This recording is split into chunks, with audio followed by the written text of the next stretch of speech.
Assalamualaikum warahmatullahi wabarakatuh. Selamat malam semua kepada pihak yang saya hormati selaku dosen mata kuliah Konstruksi Bangunan 2, Ibu Irika Widyasari, dan teman-teman saya yang saya sayangi selaku mahasiswa Teknologi Rekayasa Konstruksi Bangunan Gedung Universitas Negeri Jakarta. Di sini izinkan saya memaparkan kuis satu tentang pemaparan modeling dan pemaparan tugas serta kuis pertanyaan yang akan diberikan kepada masing-masing mahasiswa. Nah, di sini izinkan saya memaparkan modeling yang sudah kelompok kami kerjakan. Sebelumnya saya berasal dari kelompok 2 dengan tugas tiang pancang dan ini adalah hasil dari pekerjaan kelompok saya.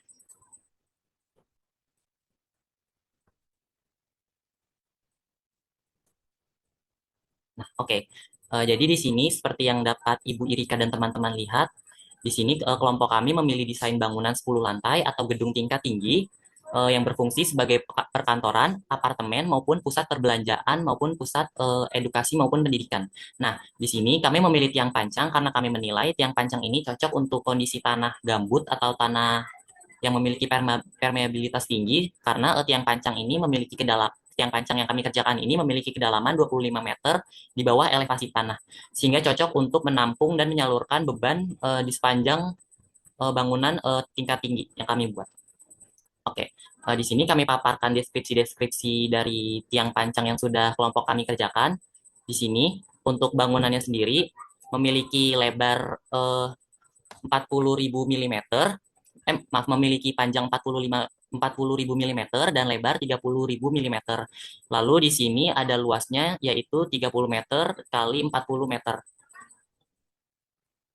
Nah, selanjutnya di sini ada tinggi gedung. Karena tinggi gedung ini 10 lantai, jadi total tingginya adalah 55.000 milimeter di atas elevasi tanah dan per lantainya itu satu ruangan memiliki tinggi 5.000 milimeter atau 5 meter. Lalu lanjut kita ke tiangnya. Tiang pancang. Oke. Karena kedalamannya 25 meter di bawah permukaan tanah, fondasi tiang pancang ini menggunakan tiga jenis pile cap. Yang pertama ada jenis pile cap pertama dengan 4 round pile atau 4 tiang, lalu pile cap kedua dengan 3 round pile atau 3 batang tiang, dan pile cap ketiga dengan 2 round pile atau 2 batang tiang. Nah, untuk bentuk pile cap pertama itu adalah berbentuk kotak dengan diameter 500 milimeter dan ketebalan 1000 milimeter. Nah, lalu ada pile cap kedua, bentuknya itu adalah trapesium. Nah, ya ini. Dengan ketebalan dengan diameter 600 milimeter dan ketebalan 750 milimeter. Nah, lalu selanjutnya adalah pile cap ketiga dengan diameter 600 milimeter dan ketebalan 500 milimeter. Lalu untuk bentuk-bentukannya sendiri, untuk pile cap kedua dengan bentuk trapesium ini, panjang sisi atas atau sisi pendek trapesiumnya adalah 600 milimeter dan panjang sisi bawah atau sisi lebar trapesiumnya adalah 750 milimeter. Sedangkan untuk pile cap pertama memiliki ukuran yang konstan yaitu 2.650 milimeter. Lalu yang ketiga adalah pile cap yang berbentuk persegi panjang dengan panjang 2.750 milimeter dan lebar 1.000 milimeter. Oke. Lalu di sini alasan kelompok kami memilih bangunan gedung ini karena tiang pancang ini dinilai cocok untuk konstruksi bangunan berat ataupun bangunan tingkat tinggi eh, yang membutuhkan eh, yang membutuhkan fondasi yang kokoh maupun fondasi yang cocok untuk bangunan lebar dan cocok untuk di tanah yang gambut atau tanah yang memiliki tekstur yang tidak terlalu padat atau keras. Ini eh, zoom 260 derajat. Oke. Oke, sebelum kita lanjut ke makalah, untuk Bu Irika dan teman-teman, izinkan saya mengambil screenshot dulu terlebih dahulu.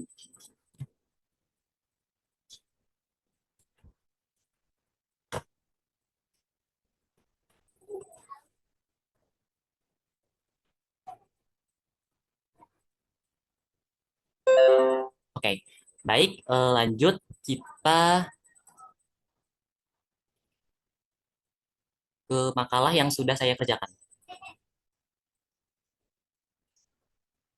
Nah, di sini saya mendapat bagian untuk mengerjakan fondasi tiang pancang ini dengan materi perhitungan uji kuatarik. Oke, lanjut. Kita lanjut pertama untuk pengertian apa sih yang dimaksud dengan oh, nah, apa yang dimaksud definisi tiang pancang beton? Nah, fondasi tiang pancang beton atau pile foundation adalah bagian dari struktur yang digunakan untuk menerima dan mentransfer energi, menyalurkan beban dari struktur atas tanah penunjang yang terletak pada kedalaman tertentu. Nah, tiang ini bentuknya panjang dan langsung menyalurkan beban ke tanah yang lebih dalam. Lalu untuk penemunya sendiri di sini adalah Christopher Polham dari abad sekitar tahun 1800-an. Nah, pertama ada definisi uji kuat tarik. Kuat tarik lentur beton pada umumnya adalah kemampuan balok beton tanpa tulangan menampung karena ukuran di sini contohnya adalah 15 cm kali 15 cm dengan panjang 60 cm untuk memikul tegangan tarik lentur akibat momen lentur yang diletakkan pada dua peletakan satuan. Nah, tujuan dari uji kuat tarik sendiri adalah uji kuat tarik keluar dilakukan untuk mengevaluasi daya tahan, daya angkat yang pancang di bawah beban tarik. Nah, uji ini sangat penting untuk struktur karena untuk keberlangsungan apa ya, penyaluran beban nanti. Nah, adapun yang dilakukan pada uji kuat tarik ini adalah kapasitas angkat, geseran tumpukan kulit, validasi desain, jaminan keamanan, dan lain sebagainya. Nah, ketentuannya sendiri adalah kekuatan beton tiang pancang diuji tidak lebih dari 70%, lalu dengan menggunakan metode pengeboran inti untuk pengujian umum. Yang ketiga adalah waktu istirahat sebelum pengujian daya dukung umum, fondasi tiang pancang tidak boleh kurang dari 7 hari.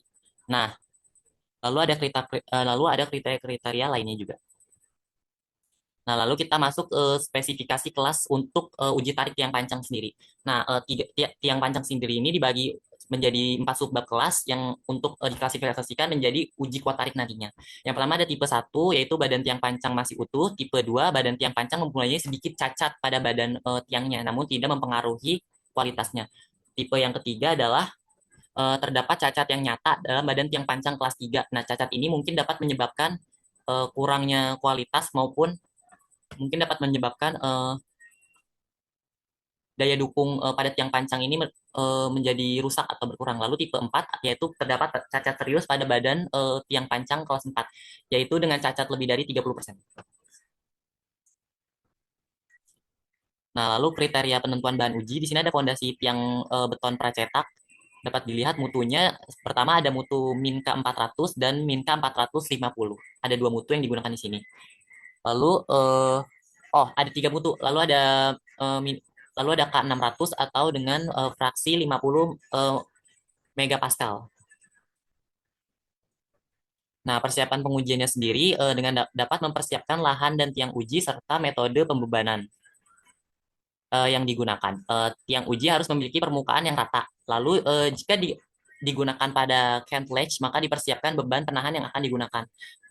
Cantlage itu seperti apa ya, seperti kain latex itu untuk mengurangi pergesekan pada tiang pancangnya nanti.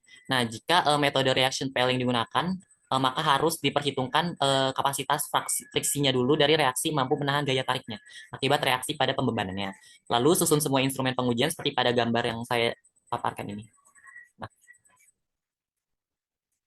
di sini ada tes destin, lalu di bawahnya ada test file. Lalu susunannya sendiri nanti akan secara bertahap ke bawah. Lalu untuk mengantisipasi terjadinya hujan, baiknya pengujian ditutup dengan kain berbahan kedap air. Nah, dipastikan tidak ada pekerjaan lain di area pengujian dan sekitarnya yang dapat mengganggu. Lalu setelahnya semua peralatan disusun dengan baik, maka pengujian siap dilakukan. Nah, jika load cell digunakan sebagai pengukur beban, maka load cell harus dalam keadaan bebas, tidak tertekan sebelum pengujian.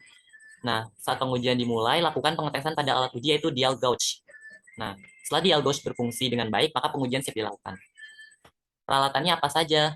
Nah, di sini peralatan yang diperlukan dalam pengujian tiang pancang ada hydraulic jack, lalu ada hydraulic pump, lalu ada main beam dan secondary beam. Di sini ada reference beam, lalu ada load cell, ada pressure gauge, lalu ada dial gauge, dan ada steel plate.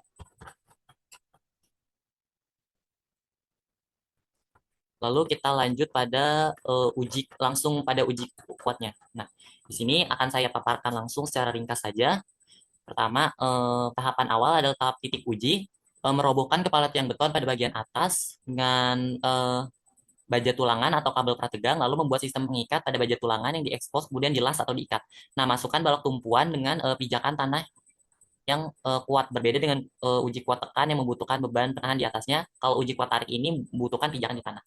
Lalu tahap berikutnya adalah pemasangan balok reaksi atau reaction beam, kemudian pasang dongkrak hidrolik atau hydraulic jack, lalu pemasangan load cell sejajar dengan presisi digital.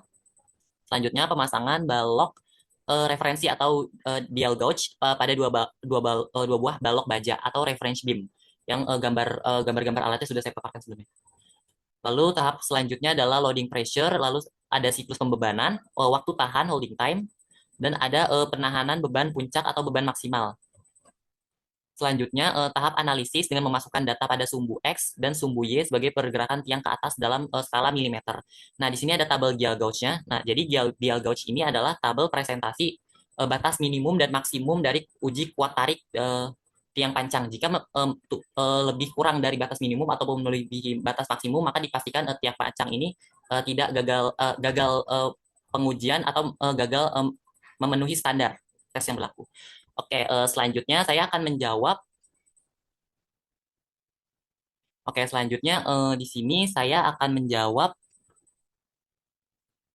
pertanyaan dari Bu Irika yang sudah diberikan kepada saya, yaitu perbandingan tiang pancang dengan tiang lainnya. Nah, di sini yang saya dapatkan dari modul SNI.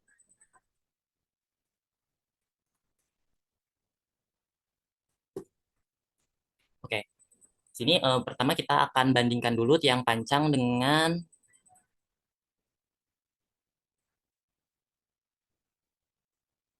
jenis fondasi dangkal atau footing atau rakit. Lalu di sini ada fondasi tiang bor, board pile, dan fondasi sumuran atau caisson.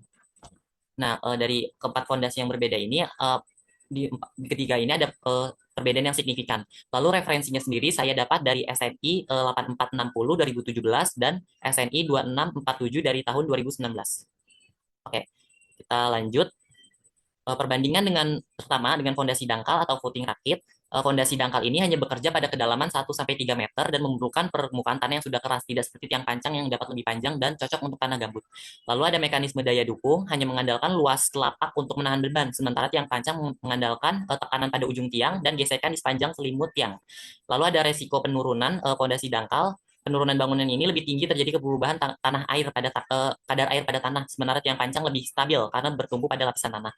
Lalu yang kedua pada fondasi tiang bor atau board pile, proses konstruksinya yaitu kalau fondasi board pile itu kan pracetak ya diproduksi pabrik. Sementara tiang pancang ini walaupun board pile tapi dia cast in situ atau dijalankan langsung di tempatnya. Jadi diproduksinya tidak di pabrik tapi langsung dicetak di lapangannya. Lalu dampak lingkungan ini karena board pile ini menghasilkan vibration atau getaran, yaitu suara bising, dapat beresiko merusak dinding bangunan di sekitarnya, sementara tiang pancang ini cenderung lebih aman. Lalu efek terhadap tanahnya karena tiang pancang ini displacement fail atau mendapatkan tanah di sekitar saat masuk, sementara board pile ini non displacement, yaitu mengeluarkan tanah yang terkadang sedikit merusak struktur tanahnya. Lalu yang ketiga adalah perbandingan dengan fondasi sumuran atau caisson. Lalu diameter kedalaman. Caisson ini sama seperti tiang rakit, tiang dangkal atau footing atau rakit, sekitar 1-3 meter atau bisa hingga 2-8 meter. Lalu kemudian pelaksanaan, kalau tiang sumuran ini atau caisson ini seringkali dikerjakan secara manual atau dengan alat gali standar, menjadikannya opsi di lokasinya susah dijangkau itu dengan alat berat. Nah, sementara dari segi kecepatan ini tiang pancang jauh lebih unggul jika akses alat berat tersedia, ya karena proses pemasangan dan pembuatannya lebih cepat lagi. Nah, kurang lebih sekian presentasi yang dapat sampaikan hari ini. Dalam pertemuan ini, untuk kurang lebihnya mohon maaf, saya tutup presentasinya. Wassalamualaikum warahmatullahi wabarakatuh.